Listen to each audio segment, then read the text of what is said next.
Hello again and welcome. Where do the weeks go? I can't believe it's Saturday again. Thank you so much for joining me. This is Q&A Saturday and I am Alison Beer of alisonbeer.com, where I work with adults who want to reignite their creativity, to tap into living in a more light-hearted way, and to learn to draw their very own cartoon characters. And today we are looking at how to go about drawing things that have dynamism and movement, moving away from static poses, particularly arms today, and how to add very simply a little more dynamism to the arm poses of your characters. So today we're looking at the secret to drawing appealing arms. Now, what do I mean by appealing arms? Well, the first thing we can do is go and have a look at what unappealing arms look like. So let's take a look at these two people. As you can see, it's a pretty wooden looking set of figures.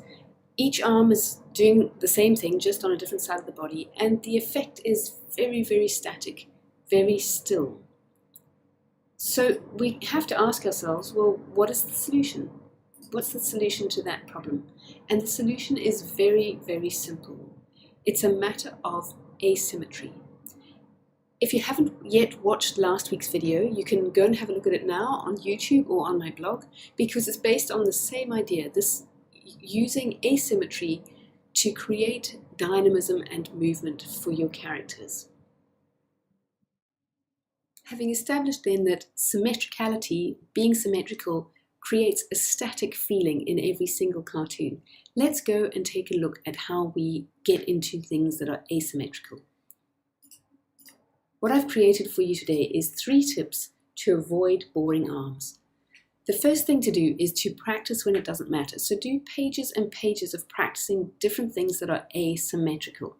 Arms in all sorts of poses, so that it doesn't matter if you make a mistake. The other thing is to use a reference. I've said it before and I will always say it again and again in the future. Using a reference is so liberating because you realize that we have this predisposition to make things symmetrical, to draw things the same. And yet when we look at real life, and that's just what a reference is, it's a picture from real life, we realize that seldom are things symmetrical. And when we force it to be symmetrical, we lock ourselves into static poses. The third thing to remember is that small differences can be big. So just like with expressions, a tiny difference, a little shift in the position of an eye, a position of an eyebrow, or the way a mouth curves can change the expression. And in the same way, with symmetricality, little changes can lead to big results.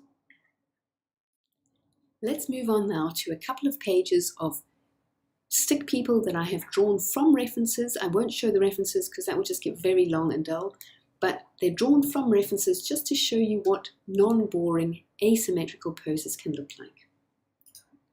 So here's our first couple of people. You can see the person on the left is giving a thumbs up and they've got one hand out, and the person on the right actually is giving a peace sign. So you've got the fingers, the forked fingers there, and the arm very, very acutely bent on the left-hand side. Let's take a look at another page.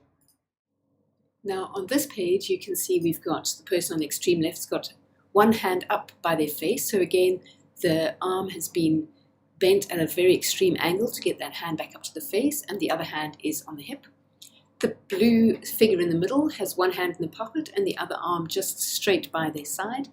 And the final pink figure on the far right has 2 hands on a fence or gate in front of them. But you can see that the pose of the arms again is quite asymmetrical, so that again is once again a little more dynamic than having them exactly the same. So that's my very simple answer to how on earth do we get away from boring symmetrical poses where our hands are doing exactly the same thing on each side of our body. It's just a matter of mixing it up. Did you like this video? I certainly enjoyed making it. If you would like more videos, please head on over to YouTube, give it a thumbs up there and subscribe to my channel. And of course, if you'd like even more tips, things that I only share on email, head on over to my website, www.alisonbeer.com, and sign up there for email updates. You will not be sorry you did. Next week, we're going to look at that all-important, how do we start turning faces and bodies so that we get a more dynamic, almost side pose. But that's for next week. For now, thank you so much for watching, and I'll see you next time on Q&A Saturday.